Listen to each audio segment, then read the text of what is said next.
Muy buenas tardes, bienvenidos.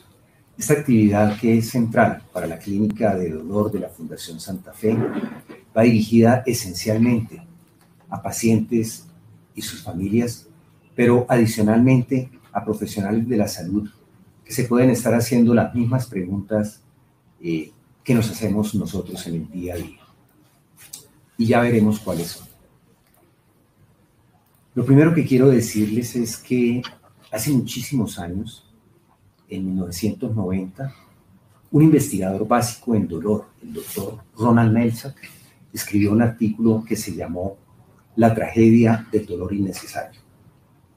Este artículo, que en esencia señala varios puntos, como primero, el dolor sí existe; segundo, el dolor puede ser tratado; tercero, el dolor genera sufrimiento, es vigente hoy más que nunca. Ese artículo influyó inicialmente en los profesionales de la salud, posteriormente en los pacientes y en sus familias, y por último en toda la sociedad, y promovió en una forma irreversible un mejor diagnóstico y cuidado del paciente que presenta dolor crónico en este caso. Quisiera mencionarles, por ejemplo, que algunos beneficiados de esta influencia tan importante de este artículo fueron un par de pacientes nuestros de aquí de la Clínica de Dolor, Félix y Esperanza. Félix es un paciente que, junto con su esposa Esperanza, estaba acostumbrado a caminar media hora o 45 minutos cada día. En los últimos 2 años ha venido reduciendo el tiempo en el cual puede ejercitarse, y finalmente en las últimas semanas llegó a estar recluido en su habitación porque el dolor no lo dejaba caminar. La consecuencia inmediata, aparte de que perdió esa actividad tan sana y tan reconfortante, fue que cambió su temperamento, se volvió absolutamente irritable, y por supuesto su ánimo se volvió francamente depresivo. Su esposa le preguntó muchas veces: ¿por qué no consultamos al médico? Algo no funciona. ¿Por qué no vamos a una clínica de dolor? Y la respuesta fue siempre negativa. Finalmente accedió, pero también increpó a su señora esposa y le dijo: ¿pero usted qué me dice si lleva 2 años después de su herpes en el tórax, quejándose todos los días y por lo menos 5 noches no pudiendo dormir por dolor? ¿Qué es una clínica de dolor? ¿Para qué sirve? ¿Quiénes se pueden beneficiar? ¿Qué resultados se pueden esperar? ¿Cómo puedo yo colaborar como paciente y familiar con mi equipo de salud para obtener los mejores desenlaces? Estas preguntas, con sus respectivas respuestas, son las que pretenderemos dar al final de este seminario. Estará presentado por el doctor Carlos Guerrero, anestesiólogo, especialista en medicina del dolor y cuidados paliativos, profesor clínico de la Universidad de los Andes y profesor de los programas de anestesiología y medicina del dolor de la Universidad El Bosque. Bienvenido, doctor Guerrero. Muchas gracias, doctor Moyano, por esta invitación. A ustedes por su asistencia. En los siguientes 25 minutos voy a intentar responder muchas de las preguntas que normalmente hace el público general, hacen los pacientes, hacen los familiares de los pacientes, las personas que no encuentran respuestas en el manejo del dolor en sus médicos o en sus sistemas de salud. En esos 25 minutos voy a hablar de muchos temas. Voy a hablar de qué es el dolor, de cómo se define, de cómo se puede medir, si se puede medir, de qué deben esperar ustedes en el manejo del dolor cuando lleguen a la clínica del dolor, cuáles son las metas analgésicas, qué opciones de tratamiento le pueden ofrecer en una clínica del dolor, cuándo se usa morfina, si usamos morfina, cuándo usamos antiinflamatorios, qué tan seguros son, cuáles pueden ser los efectos secundarios. Voy a hablar un poco acerca de los bloqueos, lo que ustedes han oído se hace con bastante frecuencia en las clínicas de dolor. Y además de eso voy a hablar de otras cosas que son menos conocidas acerca de otras formas terapéuticas eficientes para el manejo del dolor. Finalmente tocaré un tema controversial en mi opinión sobre el uso de la marihuana con fin medicinal y posteriormente vamos a hacer la sesión de preguntas y respuestas. Recuerden escribirlas en el chat. El doctor Moyano va a irlas escribiendo y después vamos a tratar de responder una a una todas esas preguntas. ¿Qué es dolor? Creo que por eso debemos arrancar. Uno no sabe cómo manejar un síntoma si no sabe realmente, o una enfermedad si no sabe realmente de qué se trata. Hay una organización americana que es la Asociación Internacional para el Estudio del Dolor, que en 1978 y recientemente en el 2020 reunió un grupo de expertos para tratar de definir exactamente qué era el manejo de dolor. Y quiero que a ustedes les quede muy claro qué es el dolor. Primero que todo, el dolor es una experiencia. Y decir que es una experiencia básicamente refuerza la idea de que las vivencias previas pueden modificar la forma como uno sufre el dolor. También le da el carácter de individualidad. Las experiencias son individuales y experiencias previas, como por ejemplo haber tenido fracturas con dolores severos, accidentes con dolores severos, familiares que sufran enfermedades como cáncer y que no hayan tenido manejo adecuado. Estas experiencias modifican la forma como ustedes viven o perciben el dolor. Es una experiencia emocional. Quiere decir que está relacionada a las emociones y es una de las muchas razones por las cuales en nuestro equipo multidisciplinario siempre hay un psicólogo interviniendo. La tristeza, la depresión, la ansiedad modifican la forma como ustedes viven el dolor y modifican en forma directa la respuesta a nuestros tratamientos. Es una experiencia emocional y sensorial, obviamente porque incluye también nuestro sistema nervioso. Nuestros nervios transmiten información de dolor, nuestros nervios traduciendo que nuestro cuerpo tiene una enfermedad o un trauma. Es una experiencia emocional y sensorial desagradable. Siempre tiene que ser desagradable para ser llamada dolor y puede estar asociada a un daño que se puede comprobar o no necesariamente se debe comprobar en un tejido. Quiere decir eso que uno pudiera tener dolor teniendo todos los exámenes normales. Por el contrario, puede tener dolor asociado a lesiones muy grandes como heridas, fracturas, cirugías. De la definición del 2020 se sacan unas conclusiones que son muy importantes y que muchos de nosotros los médicos debemos aprender y poner en práctica. Primero, que el dolor es una experiencia siempre personal.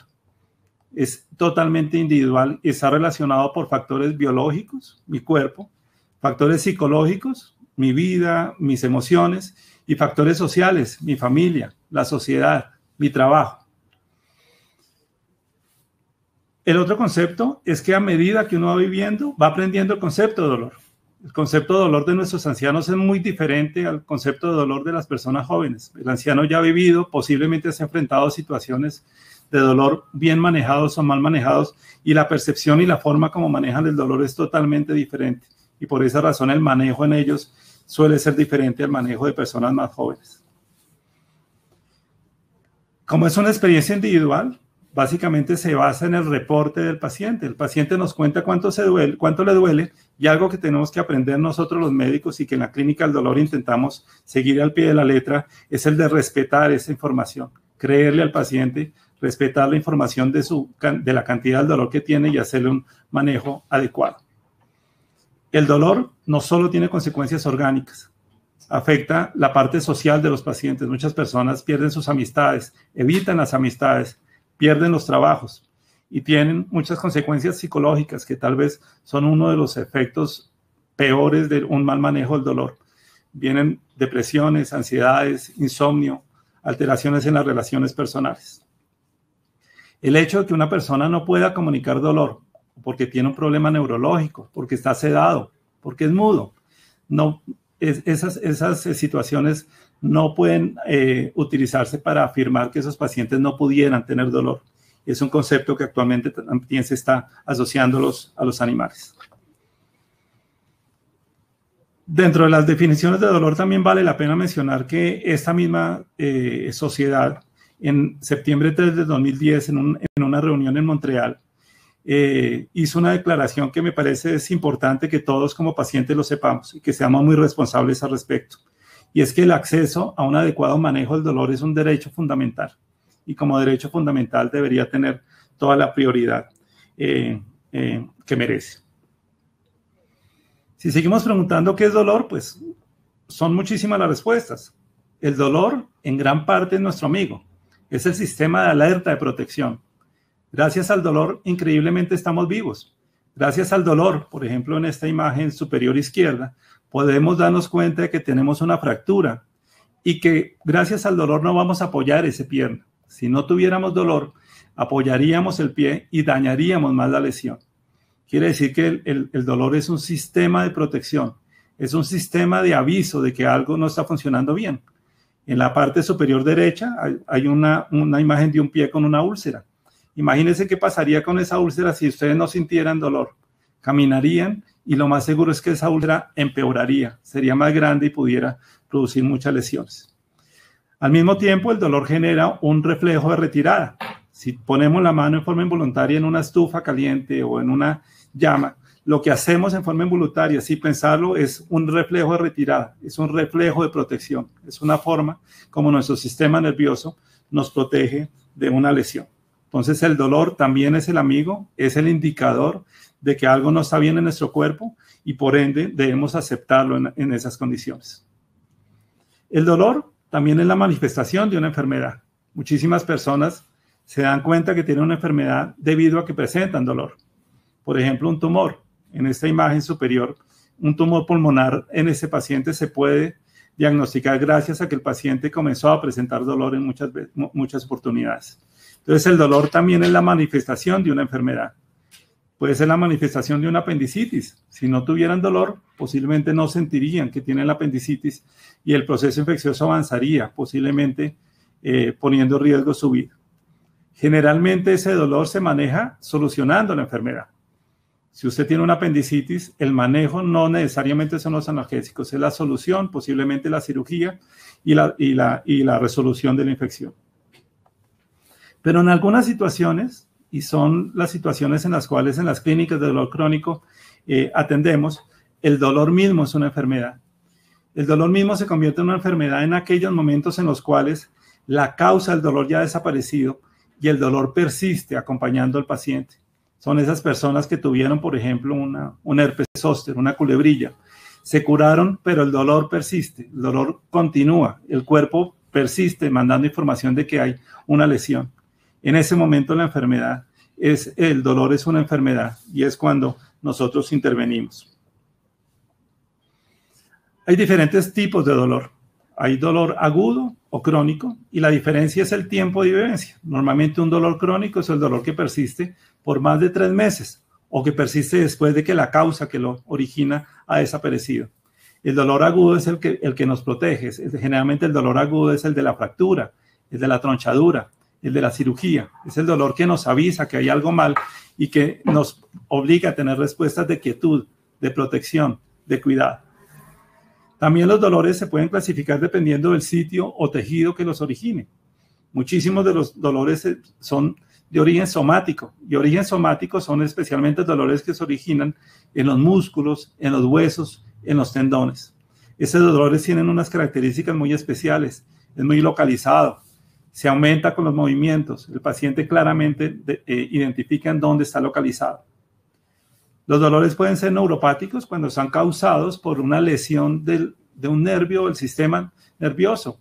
Ejemplos claros están la neuropatía diabética, la culebrilla o herpes zóster que lo mencionamos, o cualquier lesión de alguno de los nervios que produce ese tipo de neuralgias, como le llamamos normalmente, dolores neuropáticos. Finalmente está el dolor visceral, que es el que se produce en las vísceras. Es el dolor de los cólicos, del colon, del abdomen. Es el dolor que normalmente es difuso, es difícil de localizar. Es el que tenemos cuando tenemos dolor de estómago. Uno no sabe exactamente qué parte específica del estómago le duele, pero sabe que el dolor está ahí y es bastante desagradable. Y muchas veces tenemos, la mayoría de las veces, una mezcla de estos. Tenemos pacientes que tienen en el mismo cuadro dolor somático, dolor neuropático y posiblemente dolor visceral. Muy bien, ¿cómo se evalúa? Y la pregunta si se puede medir, esa es una pregunta que siempre nos hace. No existe para utilidad clínica un algómetro, un medidor de dolor. No hay una radiografía que yo le pueda hacer a usted como paciente para saber cuánto le duele. No hay un examen de sangre ni examen de ningún tipo que me pueda decir si usted usted tiene mucho dolor o poco dolor. La razón es porque el dolor es una emoción. ¿Qué tan enamorado está usted? Muy enamorado, poco enamorado. ¿Qué tan asustado puede estar? Muy enamorado. Pero ¿hay algún examen que me pueda decir qué tan asustado o enamorado está usted? ¿O qué tan feliz puede estar? Digamos que ahí hay una analogía importante con dolor, porque ambas son emociones. Sin embargo, cuando vengan al hospital y en el uso clínico, hemos utilizado algunas escalas que nos ayudan a entender realmente cuánto dolor tiene. Esas escalas se basan en su reporte, quiere decir en lo que ustedes nos cuenten. Y debemos creer en ustedes y pues a ustedes les pedimos que sean objetivos, que sean realistas en la forma como nos informan la cantidad de dolor que tienen. Utilizamos algunas escalas, acá tengo varias, pero frecuentemente lo que ustedes se dan cuenta cuando llegan a un hospital es que un médico se acerca y le pregunta ¿cuánto le duele? Deme un número de 0 a 10, en donde 0 es nada de dolor, 10 es el peor dolor que existe, y usted simplemente dice tengo 7, tengo 8. El médico hace una intervención, le coloca una inyección, un antiinflamatorio, y después le pregunta ¿cuánto le duele, señor? Y usted le dice me duele 4 o 5. Esa es la forma con la cual nosotros podemos tratar de entender cuánto dolor tiene un paciente y cuál ha sido el efecto de nuestro tratamiento. Hay muchas escalas, especialmente para niños, escalas para personas que no pueden contarnos realmente cuánto dolor tiene. Entonces, primero, podemos saber cuánto dolor tiene porque los pacientes no lo cuentan. Pero aquellos pacientes que no pueden contarlo, aquellos pacientes que no tienen la forma de comunicar, pues debemos observarlos. Y hay unas escalas que utilizamos en las cuales observando el paciente nos podemos hacer una idea de cuánto dolor tiene. Si ven la imagen de ese paciente que está acá acostado con esa almohada gris en la cabeza, creo que para todos es claro que le duele y seguramente que le duele bastante. Seguramente si ese paciente le pregunto cuánto le duele, me va a decir me duele 8 o 10. Pero al mismo tiempo podemos observar cómo están sus signos vitales, porque normalmente el dolor genera unos cambios en la frecuencia cardíaca, en la presión arterial, subiéndola normalmente. Entonces uno ya puede, observando el paciente, tratando de entender cuánto dolor tiene. Y si junta las dos situaciones, lo que le cuenta el paciente y lo que uno observa, pues se puede dar una idea mucho más objetiva de la cantidad de dolor que el paciente tiene y el tipo de manejo. Muy bien. Este punto también es muy controversial y es cuál es la meta del dolor, qué es lo que deben esperar ustedes cuando lleguen a un hospital. Y frecuentemente nos encontramos con pacientes que tienen como meta el no tener dolor en situaciones en las cuales consideramos nosotros es normal tener dolor. Tengo una fractura de cadera, llego al hospital y la meta del paciente muchas veces es no tener dolor y normalmente no lo alcanzamos. Realmente lo que logramos hacer con esos pacientes es bajar la intensidad del dolor. Entonces las metas analgésicas, lo que buscamos cuando atendemos a un paciente que tiene dolor severo es o ya sea bajar la intensidad del dolor en un 50% con los medicamentos, con las intervenciones, o mantener ese dolor en esa escala que mencionamos nosotros de 0 a 10, de 4 o menos. Generalmente cuando resuelve la causa, especialmente si es un dolor agudo, pues el dolor va a desaparecer. Algunas intervenciones podemos hacer para tratar de prevenir la aparición de nuevo, pero normalmente el dolor no se puede eliminar por lo que hemos mencionado. Primero, porque es una forma de cuidado del cuerpo, es una forma, el cuerpo nos avisa que algo no está bien y quitarle esa protección al cuerpo pues no sería adecuado. También porque es un aviso de una enfermedad y mientras que no controlemos la enfermedad seguramente el dolor no va a desaparecer. La otra pregunta es, doctor, pero si tengo dolor, ¿cómo voy a tener buena calidad de vida? Y hay estudios serios que han demostrado que teniendo niveles bajos de dolor, nuevamente de 4 hacia abajo de dolor, de 4 sobre 10, un paciente puede tener buena calidad de vida, puede ser funcional, puede tener relaciones normales y puede tener una estabilidad laboral. Entonces, es importante que tengan metas analgésicas más alcanzables. No siempre esperen que el dolor sea limitado. Bueno, el dolor, el manejo del dolor actualmente en muchos países, y Colombia no es la excepción, es una especialidad médica. Nosotros, el doctor Moyano y yo somos producto de una especialidad médica. No somos anestesiólogos y después hicimos una segunda especialidad en la cual nos volvimos expertos en el manejo del dolor. Entonces, el manejo del dolor es tan complejo que es una especialidad médica y está compuesto por muchísimas intervenciones. Esta es una paleta que siempre muestro y que es interesante, en donde están muchísimas de las cosas que nosotros podemos hacer para que ustedes tengan menos dolor. Tenemos tratamientos farmacológicos. Podemos darle medicamentos que son o inyectados, o tomados, o untados. Podemos hacerle bloqueos, que voy a mencionar ahorita, son intervenciones generalmente por medio de inyecciones o agujas que buscan modificar el dolor. Podemos colocar otras sustancias que desinflaman. Podemos utilizar medicamentos, por ejemplo, que fueron hechos para las convulsiones, pero que sirven para el dolor. Medicamentos que fueron hechos para las depresiones, pero que han demostrado ser muy eficaces para el manejo del dolor. Pero también hacemos esto que estamos haciendo hoy, educarlos, porque el paciente educado, el paciente que entiende sus metas y el paciente que entiende el manejo, es un paciente que tiene un mejor control de dolor, es un paciente que es mucho más fácil de manejar. Muchas veces le pedimos al doctor Morales, que es nuestro psicólogo, que hable con el paciente y no se imaginan el impacto positivo que tienen los pacientes y en el dolor las intervenciones de psicología. Son, como se dan cuenta, muchas de las terapias, inclusive terapias alternativas a las cuales no nos oponemos y pensamos ayudan mucho a estos pacientes. Muy bien. Generalmente cuando uno llega a un hospital y empieza a manejar a un paciente que tiene dolor severo, empieza con un opioide, generalmente con morfina, y eso les sorprende a muchísimos pacientes, les asusta el nombre morfina.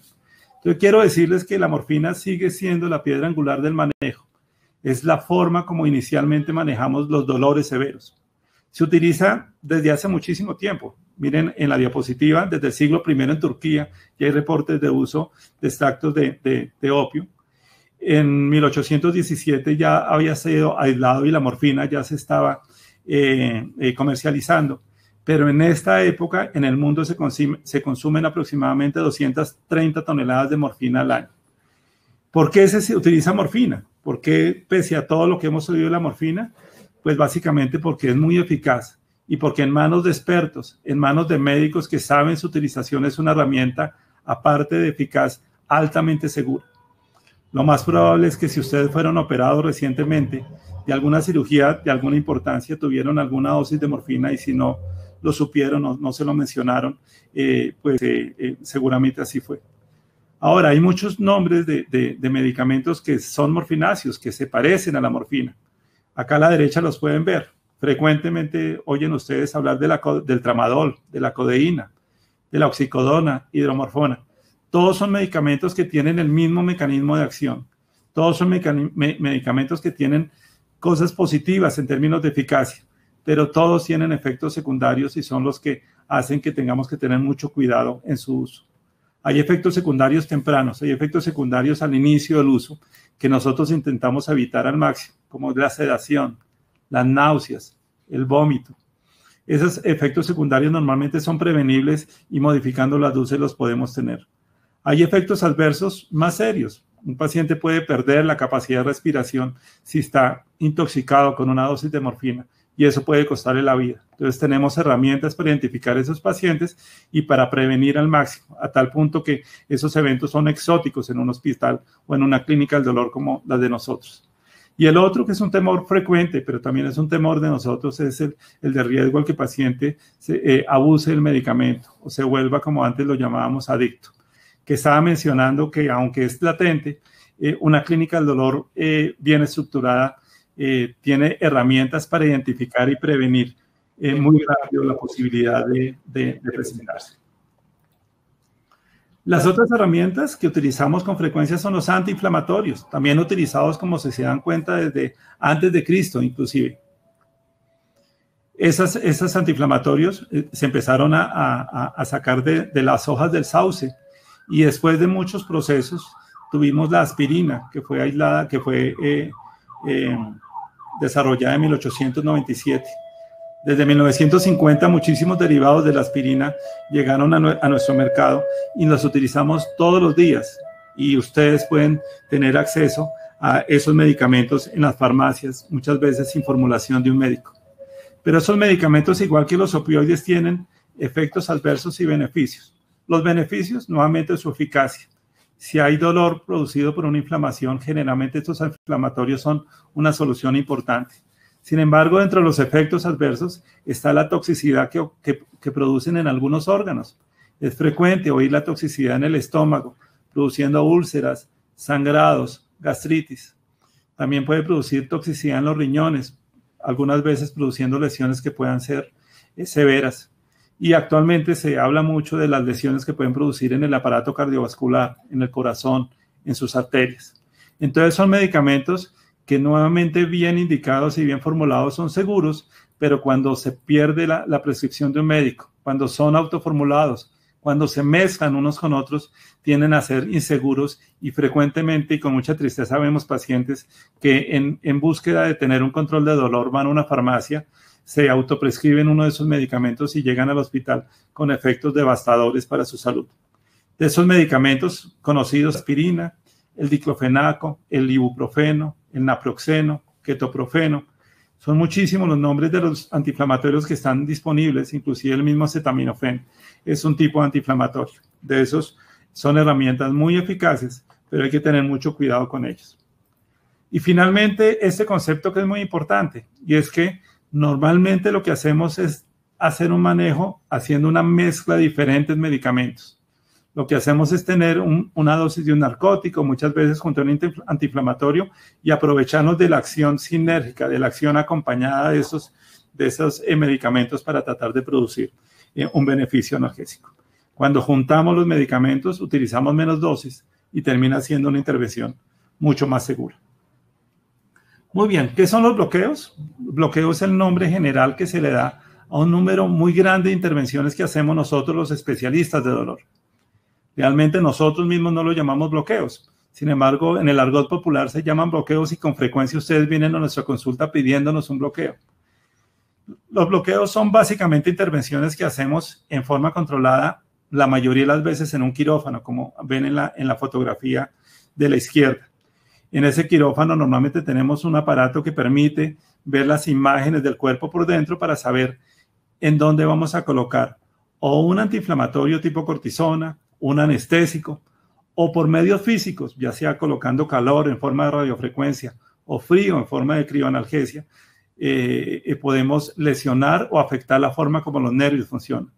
Lo podemos hacer en cualquier parte del cuerpo, sin embargo, la mayoría de los bloqueos que hacemos están realizados en la columna vertebral. Y en la columna vertebral podemos colocar desinflamatorios, quemar nervios, modificar nervios para tratar de tener más control de dolor. Como se dan cuenta, muchos de esos procedimientos son complejos y se hacen en un quirófano en forma muy segura.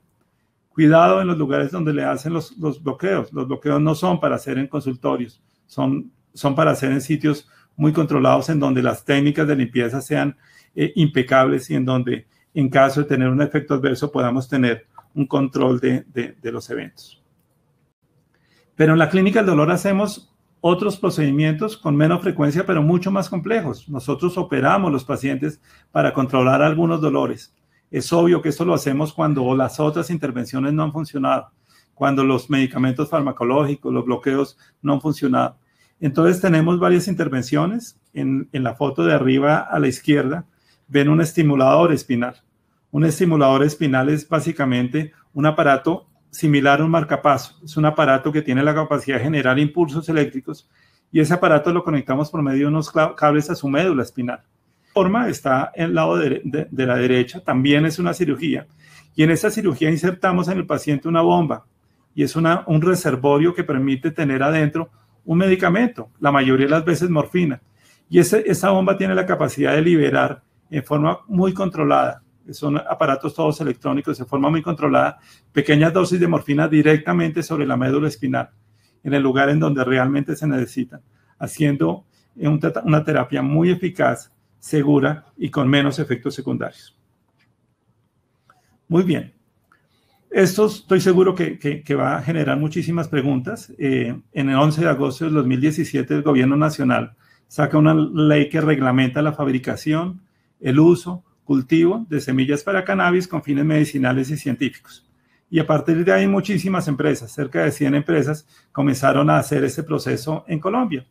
Los medios de comunicación, los noticieros, los periódicos, los expusieron ustedes a esta información y muchísimos de ustedes comenzaron a buscar en todos lados marihuana o cannabis para manejo analgésico.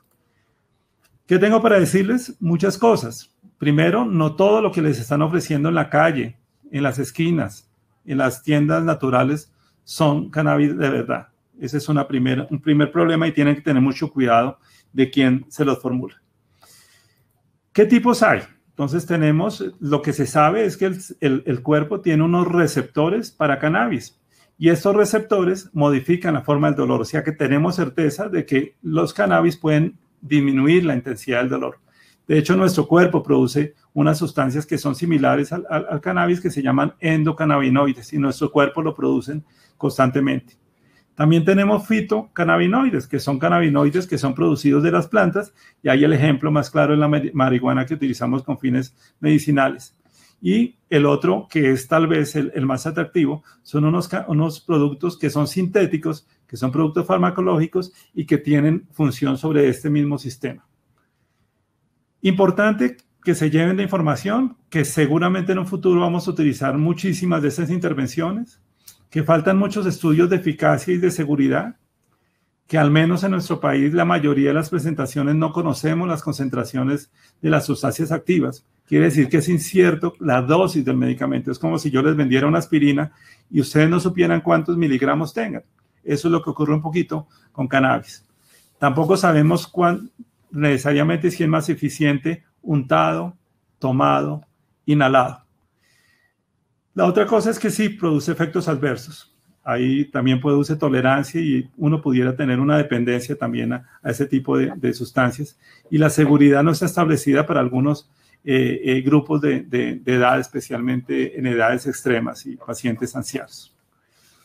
El cannabis seguramente es una herramienta que va a ayudar a muchos de los pacientes, pero es una herramienta de última línea, cuando todo lo anterior que mencionaba en esta charla no ha funcionado, especialmente en pacientes oncológicos, pacientes terminales, pacientes en los cuales hay otras condiciones diferentes que justifican el uso de esta intervención. Entonces, esta terapia de última recurso pues está disponible. Estamos por ahora intentando entender cómo va a funcionar en otras condiciones clínicas. Y pues seguramente el futuro nos va a dar muchas sorpresas, seguramente positivas al respecto. Por ahora, mucha prudencia, mucho cuidado con el cannabis. Cuando lo vayan a utilizar, que sea prescrito por una persona que lo sepa, y cuando lo vayan a comprar, que sea comprado en un laboratorio que tenga respaldo.